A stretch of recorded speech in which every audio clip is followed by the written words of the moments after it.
మోమోస్ అంటే అందరికీ ఇష్టమే, కానీ చెయ్యాలంటే కష్టమే. హలో బుజ్జి పిల్లలు, చాలా సింపుల్గా ఈజీగా మోమోస్ చేసుకోవచ్చు.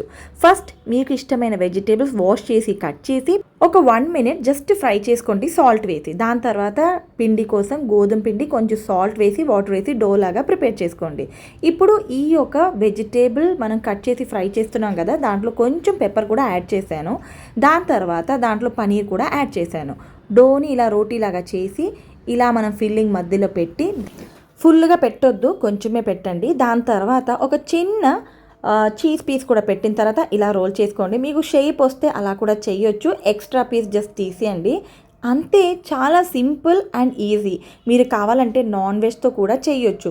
ఇప్పుడు నేను ప్యాన్లో ఈ వెజిటేబుల్స్ అన్నీ కొంచెం లైట్గా ఫ్రై చేశాను. అలా చేయకుండా కూడా డైరెక్ట్గా కూడా చేసుకోవచ్చు. చాలా సింపుల్ అనమాట. ఇప్పుడు చూడండి, ఇది జస్ట్ ఒక 10 మినిట్స్ దాకా మనం స్టీమ్ చేయాలి. మోమోస్ రెడీ.